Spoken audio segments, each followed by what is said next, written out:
अरे वो कपड़ा जो सीता जी ने, रावण जब उनको लेके भागा, ऐसी पोजीशन में भी उनका चेहरा नहीं देख सका रावण।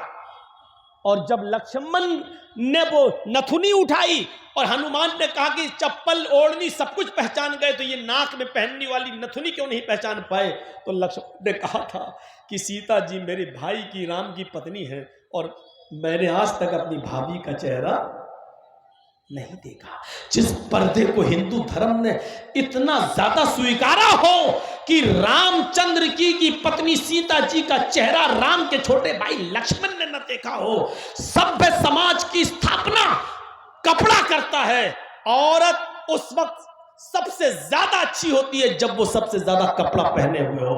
और सुनो, जो औरत जितना ज्यादा कपड़ा अपने जिस्म पर पहनेगी वो उतनी ही ज्यादा सभ्य और तहजीब वाली कहलाएगी, और जिस औरत के जिस्म पर जितने शॉर्ट कपड़े होंगे वो उतनी ही ज्यादा समाज के लिए कलंक होगी और दागदार बनाने वाली होगी। और वो अमीर बाप की बेटियां, ये भी सुन लो, ये भी पहचान मैं आपको बता रहा हूं, जो जितना अमीर होगा बाप, एक पहचान नोट कर लो, जो बाप जितना अमीर होगा, जिसके पास जितना पैसा होगा, आप उस अमीर बाप की बेटी को उतने ही शॉर्ट कपड़ों में देखोगे, उतने ही कम कपड़ों में देखोगे।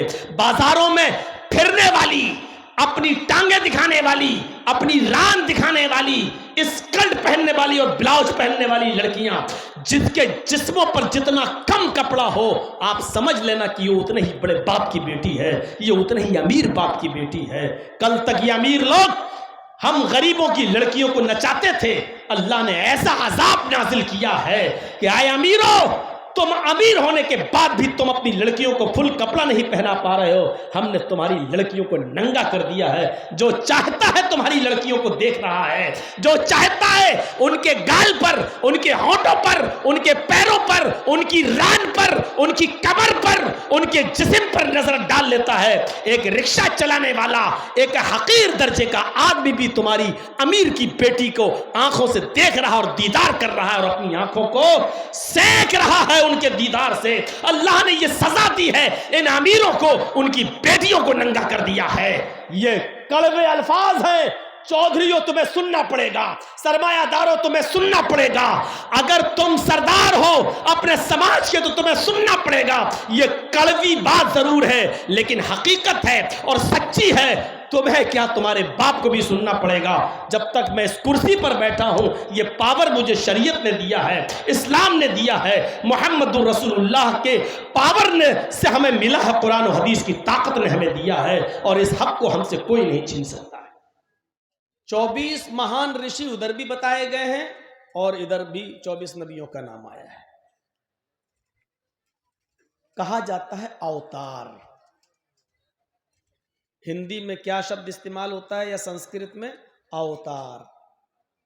और अवतार की मीनिंग जब आप देखेंगे डिक्शनरी में, नालंद विशाल शब्द सागर वगैरह जो हिंदू धर्म की जो वो हैं डिक्शनरी हैं, लुगत है, उसमें अवतार का माना या उसका अर्थ लिखा है ईश्वरत्व का। थोड़ा सा डिफिकल्ट है, मुश्किल है, इसको मैं समझाऊंगा। ईश्वरत्व का मनुष्यत्व में परिणत होना। संस्कृत इनटू हिंदी डिक्शनरी में लिखा है अवतार संस्कृत शब्द, और उसके सामने उसकी मीनिंग लिखी है ईश्वरत्व का मनुष्यत्व में परिणत होना। इसको समझ लीजिए क्या है।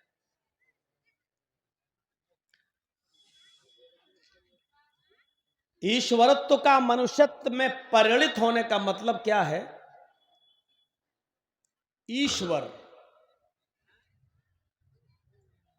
किसी मनुष्य को ऋषि, मुनि, पैगंबर, रसूल, दूत बनाकर नहीं भेजता, बल्कि वो खुद स्वयं मनुष्य का रूप धारण करके पृथ्वी पर अवतार लेता है। यह है हिंदू धर्म के अंदर अवतार की व्याख्या। ईश्वरत्व का मनुष्यत्व में लीन हो जाना, परिणत हो जाना, यानी अल्लाह ही मनुष्य का रूप धारण करके पृथ्वी पर अवतार लेता है। वो ईश्वर ही होता है जो मनुष्य की शक्ल में दुनिया में अवतार बन के आता है। लेकिन ये कितना गलत धारणा होगी अगर इसको सही मान लिया जाए। इस एतबार से राम अवतार थे, कृष्ण अवतार थे। तो राम के पिता राजा दशरथ थे और राजा दशरथ की 3 पत्नियां थीं। उनमें एक पत्नी से राम पैदा हुए, दूसरी पत्नी से लक्ष्मण पैदा हुए। पिता दोनों के एक थे लेकिन मां अलग अलग थी। अगर थोड़ी देर के लिए मान लिया जाए कि ईश्वर ही मनुष्य का रूप धारण करके अवतार लेता है, पृथ्वी पर आता है, तो इसका मतलब यह मानना पड़ेगा कि अल्लाह को भी, ईश्वर को भी दुनिया में आने के लिए मां के पेट का सहारा लेना पड़ता है और वजूद में आने के लिए बाप का भी सहारा लेना पड़ता है। और फिर वो मां के पेट से बाहर भी आता है। ये कितना गलत मैसेज जाएगा। फिर जब बच्चा शक्ल बन के पैदा हुआ तो इतना कमजोर कि पेशाब और लेटरीन पायखाना भी बिस्तर पे करता है और उसकी मां उसको साफ कराती है। क्या ईश्वर इतना कमजोर भी हो सकता है? भूख लगे तो रोए और मां उसको दूध पिलाए। ये सब बेबसी और कमजोरी की अलामात हैं। यही हाल कृष्ण जी का था। और कृष्ण जी जंगल में सो रहे थे। एक शिकारी ने हिरण का शिकार करना चाहा। तीर में जहर लगा हुआ था, विष, और वो हिरण को मारा, निशाना चूक गया।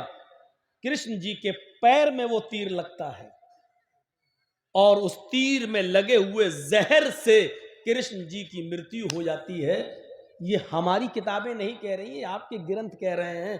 क्या किसी भगवान को या ईश्वर को कोई तीर मार सकता है? और अगर तीर में लगे हुए जहर से ईश्वर ही मर जाए तो फिर ईश्वर की शक्ति रह क्या जाती है?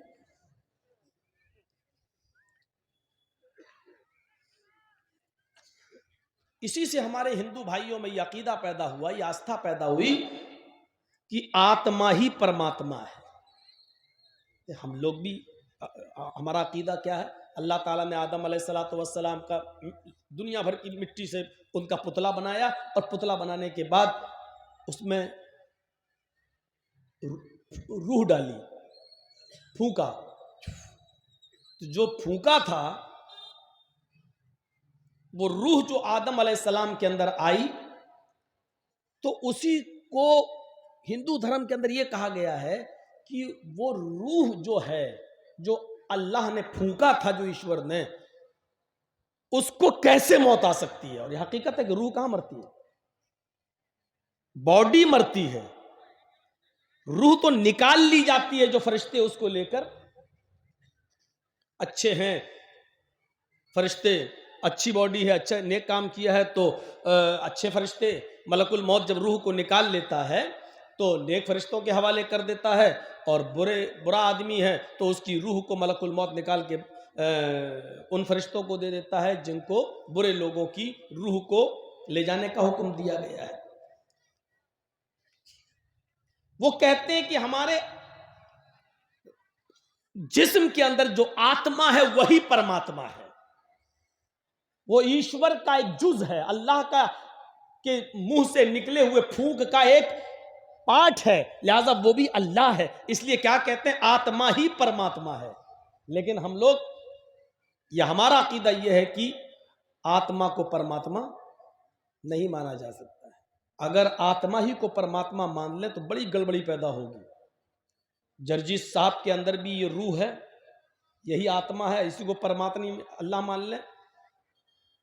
और एक औरत के अंदर भी रूह है, उसके अंदर भी आत्मा है, उसको भी परमात्मा मान ले। तो मेरे अंदर भी अल्लाह, उसके अंदर भी अल्लाह। मेरे अंदर भी ईश्वर, उसके अंदर भी ईश्वर।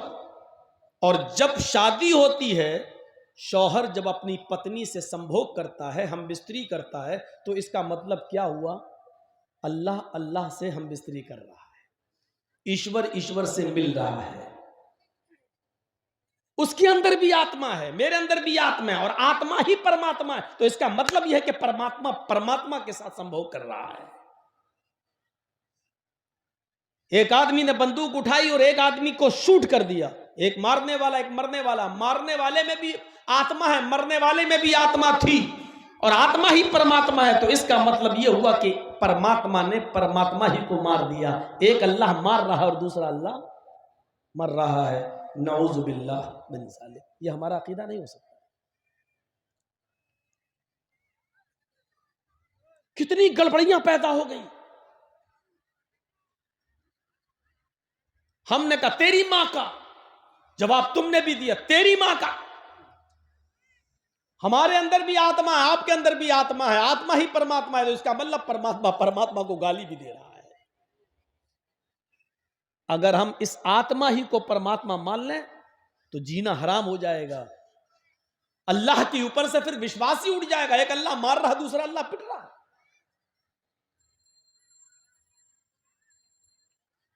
अल्लाह अल्लाह ही से नऊज़ बिल्लाह थुम्मा नऊज़ बिल्लाह संभोग कर रहा है, मिल रहा है। तो यह अकीदा बिल्कुल दुरुस्त नहीं है। अल्लाह कहां है? सुम्मा इस्तवा अलल अर्श, वो अर्श पर है। वो स्वयं अवतार ग्रहण नहीं करता, बल्कि मानव जाति में, इंसानों ही में से किसी मनुष्य को, जिसको वो चुन लेता है, मुंतखब कर लेता है, पसंद कर लेता है, उसको रसूल बनाता है और उसके पास अपना फरिश्ता भेजता है पैगाम देकर। उस फरिश्ते को हम जिब्राइल कहते हैं, और उसी फरिश्ते का नाम वेदों में परशुराम आता है, परशुराम। तो ये अकीदा सही नहीं है कि ईश्वर ही मनुष्य का रूप धारण करके पृथ्वी पर अवतार लेता है। ऐसा नहीं होता है। अगर ऐसा होगा तो गलत। अवतार का अब माना क्या हुआ? अवतार का माना हुआ अवतरित, जिसको उतारा जाए। ये पैसिव वॉइस है। अवतार मीनिंग क्या होगी? अवतरित, भेजा हुआ, जिसको भेजा जाए। अब सुनिए, जिसको भेजा जाएगा, इसका मतलब यह है कि उसका भेजने वाला भी कोई होगा। आपको तकरीर सुनाई जा रही है, इसका मतलब यह है कि सुनाने वाला भी कोई है। आप पैदा किए गए हैं, इसका मतलब यह है कि आपका पैदा करने वाला भी कोई है। अवतार की मीनिंग हुई अवतरित, जिसको भेजा गया हो। इसका मतलब यह हुआ कि उसका भेजने वाला भी कोई है। लिहाजा भेजने वाले को हम क्रिएटर ऑफ यूनिवर्स कहते हैं, मास्टर ऑफ वर्ल्ड कहते हैं, सुपर पावर कहते हैं। और जिसको भेजा जाए वो इंसान ही हो सकता है, कोई दूसरी मखलूक नहीं। इसलिए कि इंसानों के लिए इंसान ही को नबी और पैगंबर बनाकर भेजा जाएगा, क्योंकि वो इंसान ही उसके लिए आइडियल और मॉडल और नमूना होगा। दूसरा कोई आइडियल और मॉडल नहीं हो सकता। आखिरी नबी के बारे में वेदों ने, पुराणों ने साफ तौर पर उसका एक नक्शा खींच दिया है, उस दिशा का चित्रण कर दिया है, बता दिया है कि वो कब आएगा, किस युग में आएगा, किस जमाने में आएगा, किस शहर में आएगा, उसका बाप का नाम क्या होगा, उसकी मां का नाम क्या होगा, उसकी बीवियां कितनी होंगी, पूरा का पूरा बयान कर दिया है। और ताज्जुब, आश्चर्य दिए कि उसको हमारी किताबों में नहीं, खुद हमारे हिंदू भाइयों की किताबों में ऐसा खोल खोल के बयान कर दिया है कि पंडित अगर छुपना भी चाहेगा तो छुप नहीं सकेगा। इत्थे कलोगत प्राय जनेशु खरगर मिड़ी धर्म त्राणाय सत्वैने भगवानो तृष्यति तथस्तु शंभल गिरा में सोत स्वाजीव जात मंगलाचार्य बहुला पापिता विभजिज्जता तच्छुत्वा पुंडरी काच्छ ब्राह्मण विदम्बरीति भवने शंभलो विष्णु यशसु गृह सुमति प्रादुर्भाव्यम। अभी इतने ही मंत्र रहने दीजिए, जरूरत पड़ेगी तो और पढ़ देंगे। इत्थकलोगत प्राय जनेषु खरगर मिड़ी, जब सारी जनता सारी पब्लिक खरगर मिड़ी जानवरों की तरह हो जाएगी, जुल्म का शिकार हो जाए, जुल्म करने लगेगी और मानवता उसके अंदर से, इंसानियत उसके अंदर से निकल जाएगी। जनेशु खर गड़ मिड़ी, जनेशु मानी जनता, लोग, खर गड़ मिड़ी, संस्कृत में भी खर गधे को कहते हैं, फारसी में भी खर गधे को कहते हैं। खर गड़ मिड़ी जब गधों की तरह, जानवरों की तरह हो जाएगी। देखो ये बच्चे, बेटा शादी हो गई तुम्हारी? इतना बेचैन क्यों हो, बार बार उठ रहे हो जा रहे हो? आप लोग थोड़ा सा ख्याल रखिए, पीछे से लोग उठ के जाएं हमें कोई प्रॉब्लम नहीं, सामने से नहीं। खरगर मिड़ जानवरों की तरह जब हो जाएगी, गधों की तरह। असल में गधे की मिसाल इसलिए दी कि गधा को समझता ही नहीं है। बीन बजाओ, हॉर्न दो, वही खड़ा है, उसको यही नहीं मालूम कि मेरा बाप कौन है, मेरी अम्मा कौन है, इसीलिए उसका नाम ही गधा पड़ गया।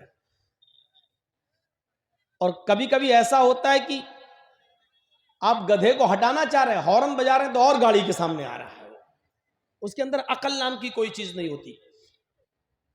तो इसलिए कहा गया कि जब जनता में अकल निकल जाएगी, खरगर मिड़ी बिल्कुल गधों की तरह हो जाएगी, धर्मत्राणाय, तब धर्म की रक्षा करने के लिए, सत्वैन और सच्चाई को, सत्यता को स्थापित करने के लिए भगवान अवतरिष्यति, भगवान अवतार भेजेगा। देखिए यहां पर भी कह दिया गया भगवान अवतरिष्यति, भगवान अवतार भेजेगा। ये नहीं कहा भगवान उतरेगा, ये नहीं कहा कि ईश्वर आएगा, भगवान अवतरिष्यति, भगवान अवतार भेजेगा। भगवान यानी ईश्वर, अल्लाह दुनिया में किसी को नबी बनाकर, अवतार, ऋषि, पैगंबर बनाकर भेजेगा। सटीक बिल्कुल जो जुमला कहा गया, जब अकल ही निकल गई थी अरब समाज से, वहां की सोसाइटी से, वहां के वातावरण से, लोग बिल्कुल जानवरों की तरह हो चुके थे, जानवर बन चुके थे। उसी वातावरण में और उसी माहौल में मोहम्मद रसूलुल्लाह सल्लल्लाहु अलैहि वसल्लम तशरीफ लाए। कैसा वातावरण था आपको बताओ। मौलाना लोगों से आपने सुना होगा, क्या नहीं होता था वहां। बच्चा पैदा हुआ तो पैदा होने के बाद मां दूध नहीं पिलाती थी, पानी नहीं पिलाती थी, खजूर वगैरह नहीं उसको चटाती थी, शहद उसके हलक में नहीं डालती थी। सबसे पहले बच्चे की पैदाइश के बाद उसका बाप अपने बच्चे के मुंह में शराब की बूंदें, शराब के ड्रॉप्स, शराब के कतरे उसके मुंह में डालकर अपने खानदान का नाम रोशन करता था कि मेरे बच्चे के अंदर भी वही चीज पैदा होगी जो हमारे और हमारे खानदान के अंदर है, शराब पीने की आदत। जिसको पहला पैदा होने के बाद उसकी जबान, उसके मुंह, उसके हलक में सबसे पहले कतरा दूध का नहीं जाए, शराब का जाए, उस बच्चे की बुनियाद किस टाइप की होगी, ये हमें और आपको सबको सोचना चाहिए।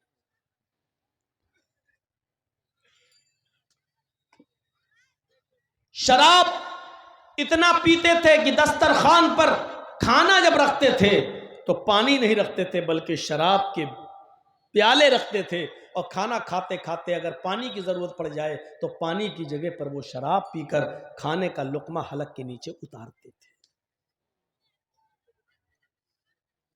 जुआ इतना खेलते थे कि जुए में दौलत हार गए तो मकान लगा दिया, मकान हार गए तो पत्नी लगा दी, और पत्नी भी जुए में हार गए तो जवान बेटी जुए में। जिनाकारी आम थी।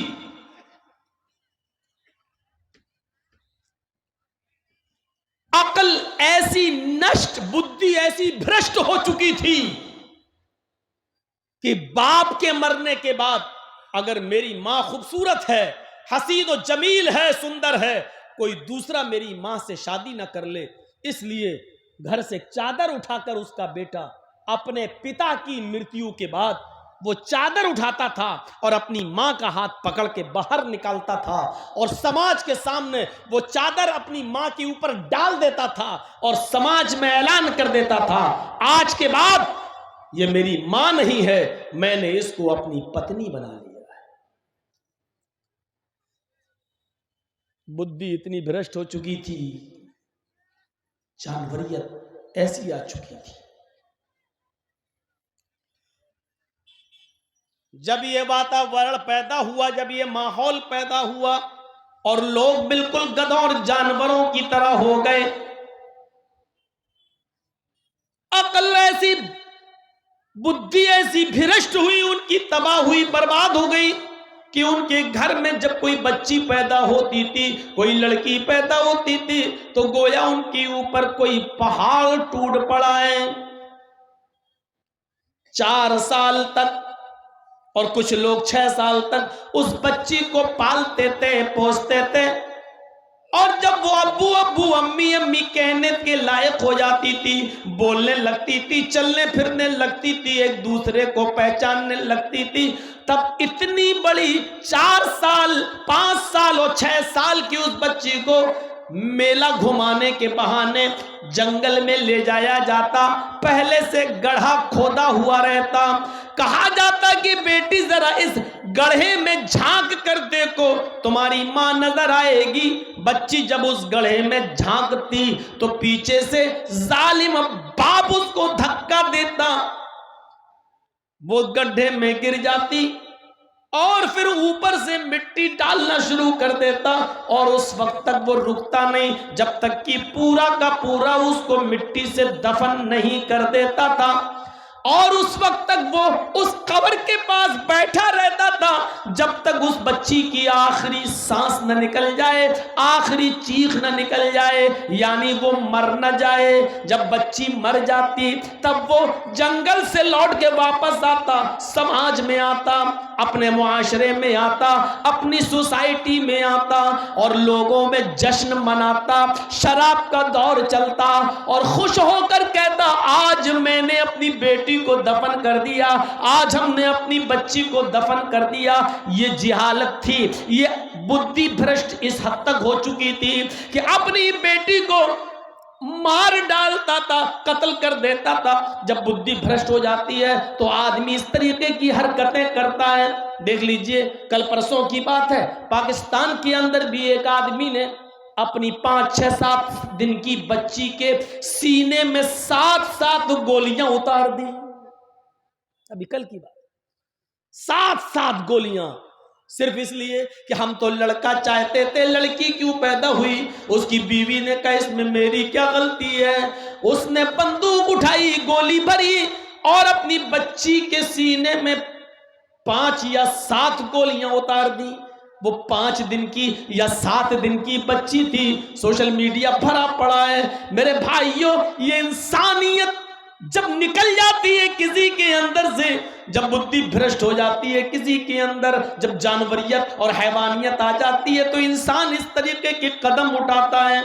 आज भी कुछ लोग मां के पेट से पैदा होने के बाद गोलियां मार रहे हैं, और कुछ ऐसे हैं जो 4-5 बच्चियों के बाप हैं, लेकिन फिर हमल है बीवी के पेट में। डॉक्टर को चेक कराया, उसने बताया कि अभी भी तुम्हारी बीवी के पेट में जो हमल है, जो गर्भ है, वो बेटी का है।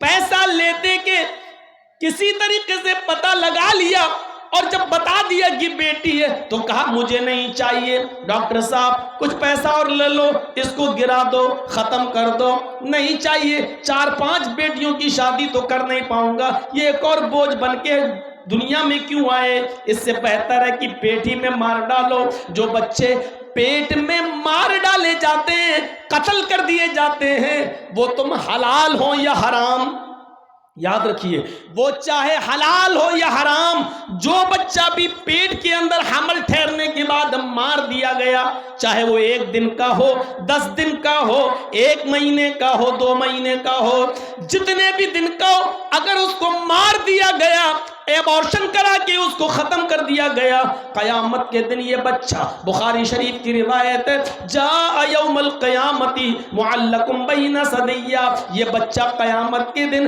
अपने माँ की दोनों पिस्तान, अपने माँ के दोनों छातियों से, सीने से लटका हुआ आएगा। यकूल, और अपने माँ का दूध छोड़कर अल्लाह से शिकायत करेगा, या रब्बी हाज़िही उम्मी क़तलतनी, अल्लाह ये मेरी माँ है जिसने दुनिया में मुझे मार डाला था, अल्लाह ये मेरी माँ है जिसने दुनिया में मुझे कत्ल कर दिया था, अल्लाह ये दुनिया में मेरी नहीं हुई तो इसका मत हो, हाय अल्लाह इसने दुनिया में मुझे हिकारत की नजर से देखकर फेंक दिया, एबॉर्शन करा दिया, हाय अल्लाह आज तू इसको भी हिकारत जलील निगाहों से देखते हुए जहन्नम में फेंक दे। वो बच्चा अपनी माँ को जन्नत में नहीं ले जाएगा, जहन्नम में भिजवाएगा, अल्लाह से दुआ करेगा, अल्लाह ये मेरी माँ है जिसने दुनिया में मुझे मार डाला था, अल्लाह तू इसको जहन्नम के अंदर दाखिल कर दे। अगर हमारी माँ बहनों में से किसी ने यह गलती की है, तौबा और इस्तिग़फ़ार करें, अल्लाह को अगर रहम आ गया तो शायद माफ भी कर दे। तो मेरे प्यारे साथियों, सोचो इतनी जहालत थी अरब की सरजमीन पर कि अपनी बच्ची को भी कत्ल कर दिया करते थे, अपनी बच्ची को भी मार डाला करते थे, कोई सूरत हाल नहीं थी। इस माहौल में फिर जनाबी मोहम्मद रसूलुल्लाह आए, वेदों के कहने के मुताबिक कि ऐसे वातावरण में आखिरी नबी आएंगे, ऐसे माहौल में अल्लाह धर्म की रक्षा करने के लिए मोहम्मद रसूलुल्लाह सल्लल्लाहु अलैहि वसल्लम को मबूस फरमाएगा। कुरान है, भिजवा दो।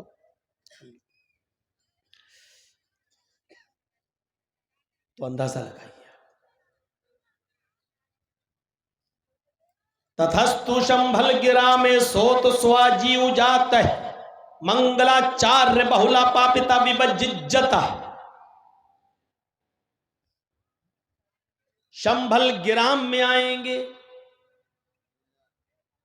शंभल बहुत स्पष्ट शब्द है। अब लोग तो नाम के बने होते हैं, साधु संत, पढ़े लिखे तो होते नहीं है। अगर थोड़ी सी भी संस्कृत और उसका अनुवाद अगर आता हो तो इस्लाम से नफरत नहीं करेंगे ये लोग। कितना साफ शब्द है, शंभल गिरा में, तथस्तु शंभल गिरा में। शंभल मानी शांत, शम धातु से, शम वर्ब से बना है, संस्कृत में शम वर्ब है।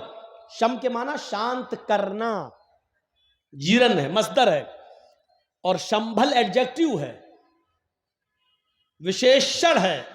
शंभल शांत, और गिराम मानी, आप बोलते ना कभी कभी लेटर लिखते हैं तो ग्राम फला, पंचायत फला, तो ग्राम मानी गांव, विलेज। अब दोनों को मिलाइए तो क्या होगा, शंभल गिराम, शांति वाला गांव, जिस गांव में शांति हो। अरबी में इसको क्या कहेंगे, शंभल गिराम को अगर अरबी में ट्रांसलेट करो तो क्या कहोगे, अल बलदिल अमीन। अल बलद मानी शहर, गांव, और अमीन मानी अमन वाला, शांति वाला। अल बलदिल अमीन, अमन वाला शहर। और मोहम्मद रसूलुल्लाह सल्लल्लाहु अलैहि वसल्लम कहां पैदा हुए, अल बलदिल अमीन में, यानी शंभल गिराम में। कितना स्पष्ट है। और अल बलदिल अमीन अल्लाह ने किसको कहा है, मक्का को। वत्तीन वज़्ज़ैतून वतूर सीनीन वहाज़ल बलदिल अमीन। कसम में तीन की और जैतून की, कसम में इंजीर की और जैतून फल की। वतूर सीनीन, और कसम में तूर सीना पहाड़ी की। वहाज़ल बलदिल अमीन, और कसम है इस अमन वाले, इस शांति वाले शहर की, मक्के की। अल्लाह ने कसम खाई। अल्लाह जिसकी कसम खाना चाहे खा सकता है।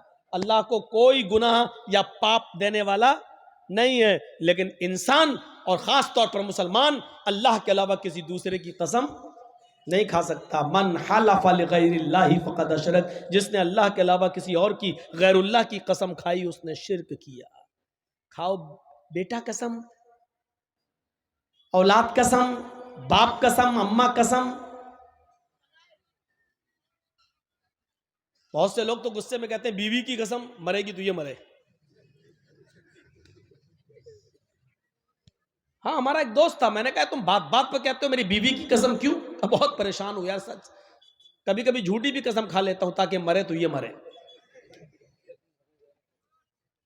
कुरान ने जिसको सुकून कहा है और आदमी उसको मुसीबत समझता है। कल भी मैंने ये सुनाया था, एक जुमे का खुतबा सुनकर मौलाना साहब ने कोई खुतबा दिया होगा नमाज में, जुमे में, और जुमा का खुतबा सुनकर एक आदमी बेचारा अपने घर आया और अपनी बीवी को गोद में उठा के नाचने लगा। गोद में। बीवी कहती क्या बात है, आज तो बड़ा रोमांस कर रहे हो, रोमांटिक मूड में हो क्या? मौलाना साहब ने मोहब्बत पर खुतबा दिया है, रोमांस पर खुतबा दिया है? तो आदमी बोलता है नहीं, आज मौलाना साहब ने खुतबे में बड़ी अच्छी बात कही है। कहा क्या? कहा मौलाना साहब ने कहा कि जो अपनी सबसे बड़ी मुसीबत को खुशी खुशी उठाएगा वो सीधे जन्नत में जाएगा। तो मैं अपनी सबसे बड़ी मुसीबत को खुशी खुशी उठा रहा हूं ताकि जन्नत में चला जाऊं।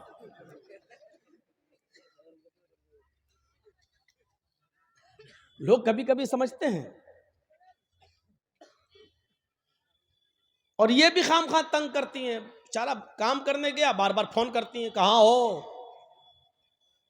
आदमी भी तंग आ गया, साला घर से निकलना मुश्किल हो गया, कहाँ हो? एक आदमी ने कहा पान की दुकान पे। कहा अच्छा मेरी बात तो कराओ पान वाले से। आदमी सोच रहा बीवी मेरी बात कर रहा पान वाला। ये शक का भूत भी औरत को बहुत ज्यादा होता है, बहुत ज्यादा। और ये फितरत है एक औरत की। आप इसको बुरा मान सकते हैं, समझ सकते हैं, लेकिन ये फितरत है। एक बार अल्लाह के रसूल सल्लल्लाहु अलैहि वसल्लम भी रात को कहीं इबादत में मसरूफ थे और उनकी बीवी समझी कि पता नहीं मेरे पास आज बारी थी मेरे साथ सोने की और बिस्तर पर टटोल रही है तो है ही नहीं। दिल में आया किसी दूसरी बीवी के पास तो नहीं चले गए। उठी तो टकरा गई, क्योंकि अल्लाह के रसूल सजदे में थे, अंधेरे में नमाज पढ़ रहे थे, टकरा के गिर गई। बाद में दिल में सोचा ओफो मैं क्या सोच रही थी, और अल्लाह के रसूल तो सजदे में। ये डाउट, शक एक फितरी चीज है, हो सकता है औरत के अंदर हो। हमारी और आपकी कोशिश ये होनी चाहिए कि औरत को शक का, अपनी बीवी को शक का मौका न दें। अब जाहिर बात है कि घर में ऐसे मैसेज पढ़ोगे और मुस्कुराते जाओगे तो बीवी तो शक करेगी ही। आप चाहे कुछ भी पढ़ रहे हो लेकिन बीवी सोचेगी अच्छा किसी चुड़ैल का मैसेज आया होगा, वो तो यही सोचेगी। तो आप शक का मौका नहीं दीजिए, जहां तक हो सके बचिए, लेकिन फिर भी वो शक करेगी। आदत है, जल्दी बदलती नहीं है। तो मैं कह ही रहा था शंबल गिराम, शंबल शांत गिराम मानी का तथस्तु शंबल गिराम में, अंतिम ऋषि शंबल गिराम में आएगा। सो तो स्वाजीव जाता है मंगलाचार्य बहुला पापिता विभज्जता। उसके आने से पहले बहुत पाप ताप होंगे, बहुत गुनाह होंगे, लेकिन वो आएगा तो पाप ताप को मंगलाचार नेकियों में बदल देगा, पाप ताप मिटा देगा और नेकियों का, मंगलाचार नेकियों का काम शुरू होगा, यानी बुराइयों को खत्म कर देगा और नेक काम शुरू होंगे, यानी नेकियों की तरफ वो लोगों को बुलाएगा। मंगलाचार है। अरब के अंदर मोहम्मद साहब के आने से पहले कितने पाप ताप थे, एक नक्शा में बता चुका हूं। तौहीद में तो इतना बिगाड़ पैदा हो चुका था कि लोग 360 खाने काबा में मूर्तियां रखे हुए थे। वो मूर्तियां नहीं, बुजुर्गों की मूर्तियां थी। वो मानते थे कि एक साल में 360 दिन होते हैं, लिहाजा हर दिन के बदले में एक बुजुर्ग की मूर्ति रखी हुई थी। आज इस बुजुर्ग के पास जाते, कल उस बुजुर्ग के पास, परसों, साल भर उनका यही रूटीन रहता। मोहम्मद रसूलुल्लाह सल्लल्लाहु अलैहि वसल्लम ने जब मक्के को फतह किया, मदीना से आने के बाद जब मक्का फतह हुआ और मक्का में दाखिल हुए, एक दूसरे को नजरअंदाज किया, माफ किया, और माफ करने के बाद खाने काबा को सबसे पहले बुतों से पाक किया। नमाज का हुक्म बाद में, रोजे की शिक्षा बाद में, ये सारी चीजें बाद में, पहले बुतों से इस खाने काबा को पाक करें, क्योंकि शिर्क और तौहीद दोनों एक साथ जमा नहीं हो सकती है। इसलिए आप खाने काबा के अंदर दाखिल होते हैं।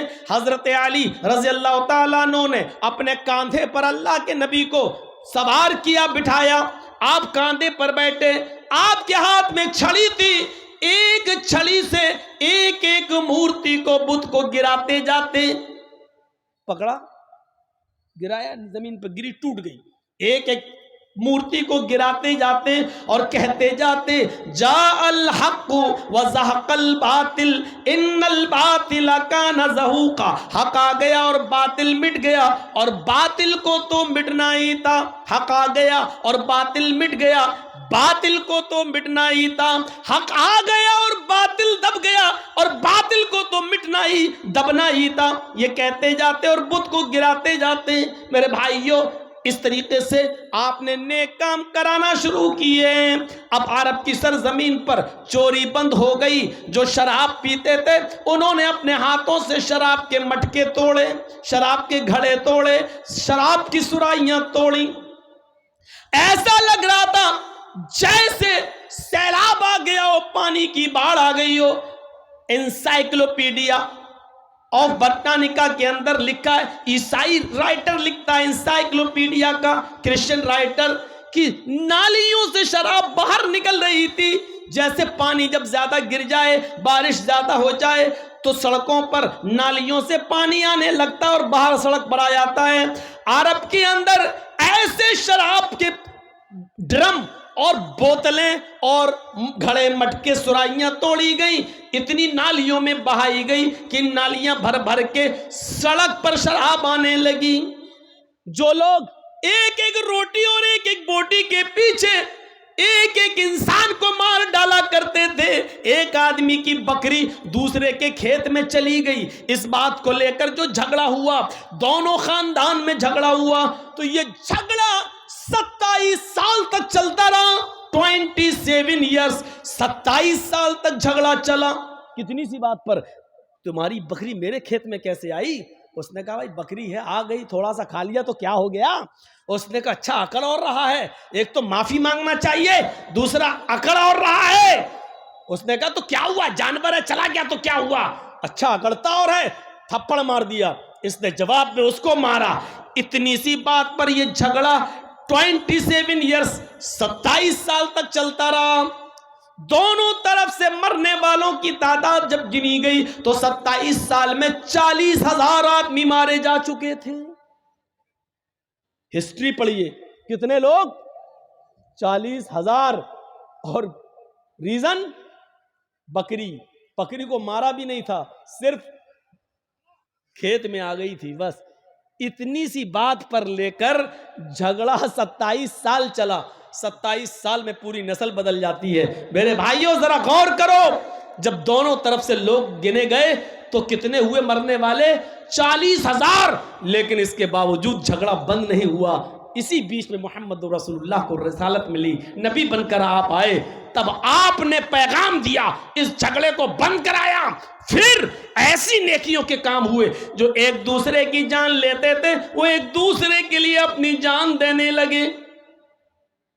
गालिबन ग़ज़वे ज़ात रिक़ा के मौके पर या ग़ज़वे तबूक के मौके पर, मेरे प्यारे साथियों, कुछ सहाबा जख्मी थे, एक सहाबी पानी पिलाने के लिए उनके पास जाता है, कहता लो पानी पियो।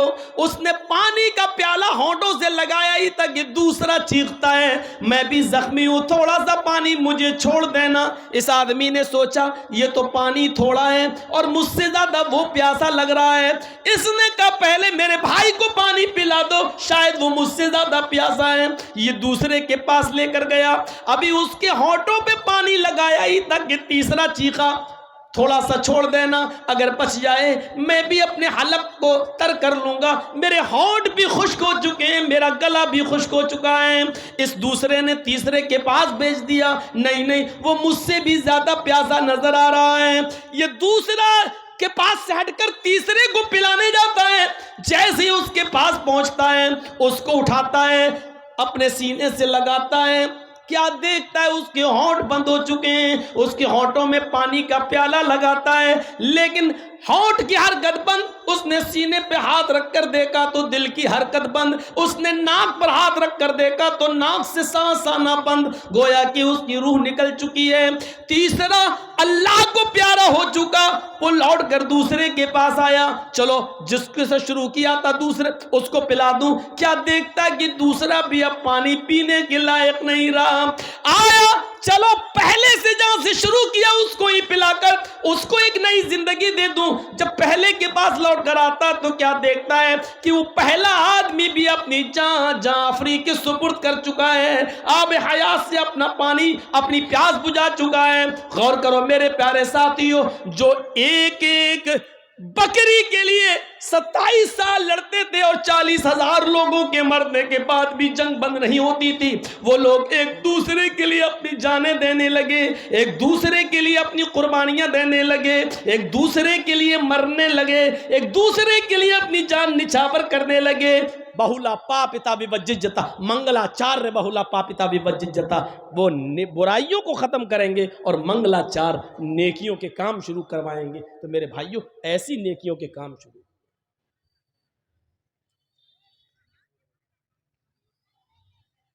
तच्छुद्वा पुंडरीकाक्ष ब्राह्मण विदंबरीति भवने शंभलो विष्णु यशसुगृह सोमति प्रादुर्भाव्यम। अंतिम ऋषि आखिरी नबी शंभल ग्राम में आएगा, विष्णु यशसुगृह विष्णु यश के घर में जन्म लेगा। साफ है गिरहे, गिरह मानी घर, कभी कहा जाता ना गिरह युद्ध, यानी घर के अंदर लड़ाई।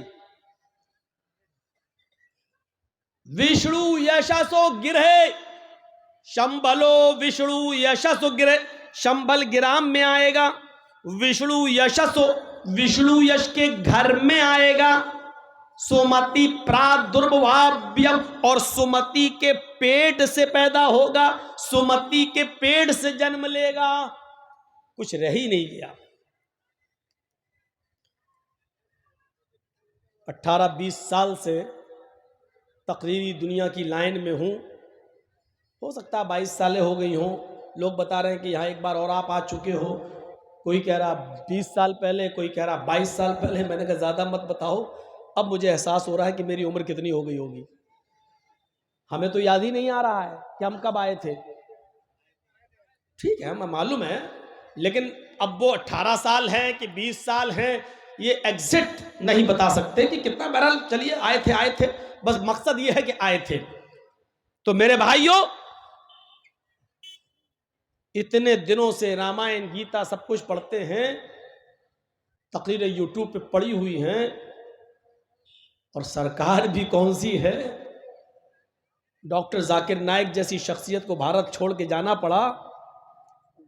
अगर ये हमारे वेदों के मंत्रों में एक भी कहीं गलती निकाल देते तो आज हम पता नहीं कहां होते। अपनी बेल भी हम करा पाते कि नहीं करा पाते, जमानत भी होती कि नहीं होती। ये बड़ा अजीब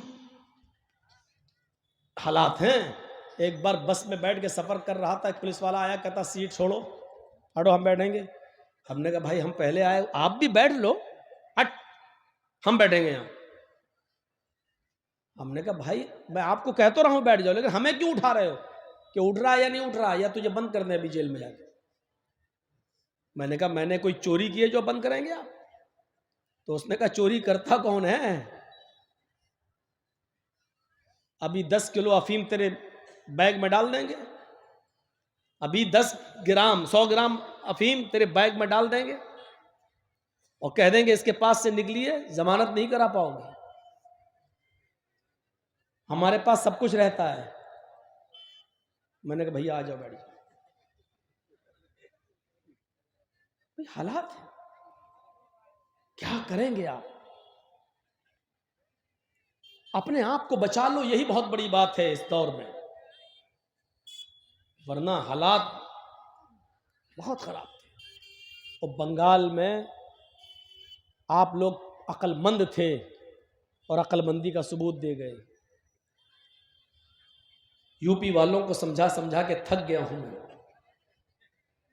अब करें क्या? आप लोग कुछ और खाते हैं, वो कुछ और खाते हैं।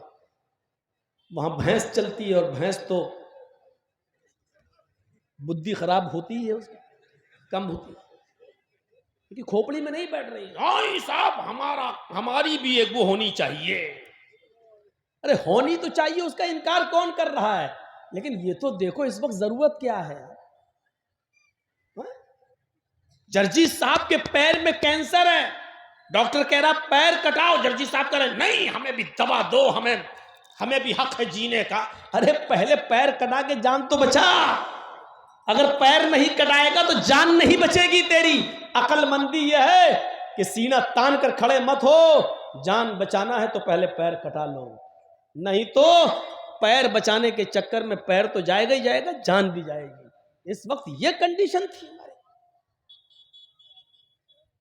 सुना ना आपने, वो एक बड़ा दिलचस्प लतीफा था। एक जंगल में शेर, भेड़िया जानते हैं ना, और लोमड़ी, फॉक्स, इंग्लिश में फॉक्स कहते हैं, आप क्या लोमड़ी नहीं तो गीदड़ समझ लो, सियार।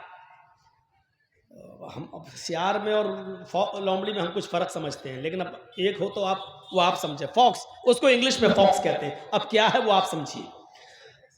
हाँ चलिए सियार मान लिया। चलिए, तो जंगल में तीनों जानवर शिकार करने निकले, शेर, भेड़िया और लोमड़ी, और तीनों ने शिकार किया। शेर ने हिरन मारा, हिरन, डियर, और भेड़िए ने बकरी मारी और लोमड़ी ने खरगोश। तीनों जानवर मरे पड़े हैं। शेर आ गया, शेर ने तीनों जानवर देखे। इस शेर को अगर आप समझ जाएं तो समझ लो सब कुछ समझ गए, मैं नाम नहीं लूंगा बस। शेर ने देखा तीनों जानवर, उसने भेड़िए से कहा, हे भेड़िए, कौन सा जानवर कौन खाएगा फैसला करो। देख रहे हैं आप, कौन सा जानवर कौन खाएगा ये फैसला तुम करो। भेड़िए ने कहा बहुत आसान। देखिए जज्बात में आ गया और समझ नहीं पाया। क्या कहा? बहुत आसान। शेर ने कहा अच्छा दिखाओ तो आसानी। कहा कि हिरन आपने मारा है, आप हिरन खा लीजिए। बकरी मैंने मारी है, मैं बकरी खा लेता हूं। लोमड़ी ने खरगोश मारा है, लोमड़ी खरगोश खा लेगी। तीनों को एक एक जानवर मिल जाएगा। शेर ने कहा बे कमीने तेरा, तुझे इतना गलत फैसला करना किसने सिखाया? अबे कहां सीख के आया तू? मारा एक पंजा, भेड़िए की भी गर्दन अलग गए साहब, वो भी, जबकि फैसला उसका बिल्कुल सही था। भेड़िए ने गलत फैसला नहीं किया था, फैसला सही किया था, लेकिन वो शेर के जुल्म को पहचान नहीं सका था। वो ये नहीं समझ सका कि हमसे कह कौन रहा है, ये जालिम है। शेर, फैसला उसने सही किया, तुम ये खा लो, तुम ये खा लो, तुम, मैं ये खा लेता हूं, लोमड़ी ये खा लेगी। फैसला सही था, लेकिन सही फैसला करने के बावजूद क्या हुआ? राम राम सत्य, गए काम से। लोमड़ी से कहा, लोमड़ी कमीना फैसला करना पता नहीं कहां से सीख क्या है, तुम फैसला करो सही फैसला क्या है, तुम अक्लमंद हो, तुम सही फैसला करो क्या है। लोमड़ी ने भेड़िए की कटी हुई गर्दन देखी, कहती है बहुत गलत फैसला करा था उसने, उसको तो कुछ आता ही नहीं। तो शेर ने कहा तो तुम सही फैसला करो ना। अब शेर का इरादा यह था, भेड़िया भी अब 4 जानवर हो गए, और लोमड़ी ने जो कहा 3 तुम खा लो या 2 तुम खा लो 2 हम, तो इसको भी मार डालेंगे और फिर 5 जानवर हमारे। शेर की नजर ये थी। लोमड़ी से कहा तो तुम करो ना फैसला।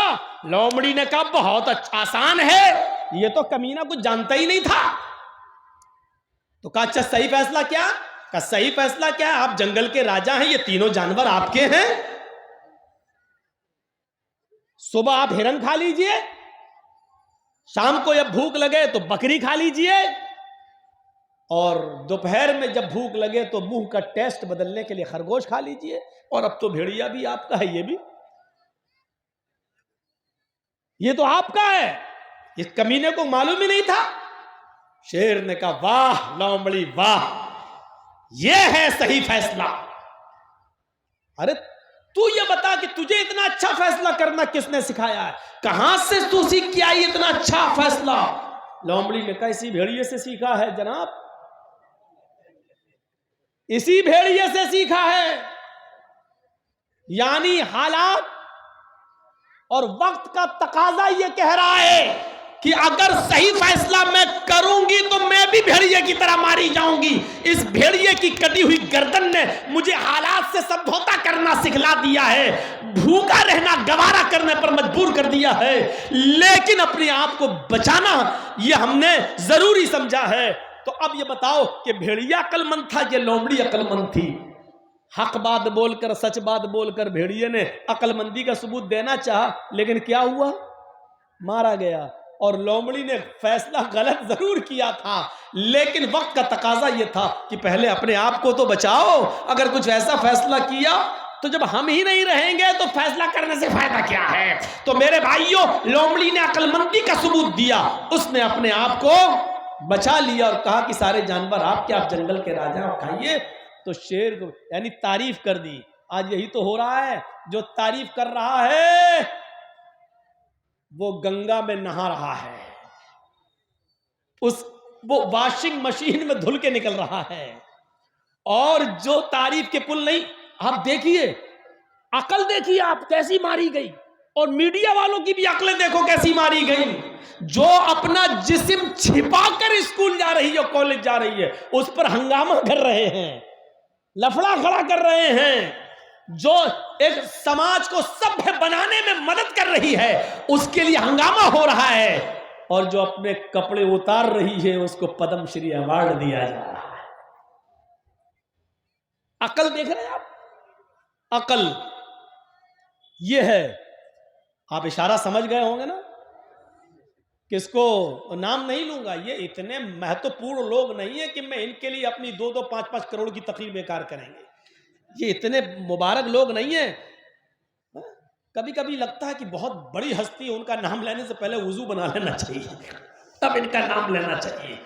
लेकिन फिर सोचता हूं इनका नाम लेने से कहीं वुजू ना टूट जाए, फायदा क्या है? ये इतने अच्छे लोग नहीं है कि इनका नाम लेकर हम अपनी करोड़ों की तकरीर बेकार कर दें। कुरान और हदीस की तो कोई कीमत होती ही नहीं है, तो हम ऐसी चीज को क्यों बेकार करें? नाम लेने की जरूरत ही नहीं है मेरे भाइयों।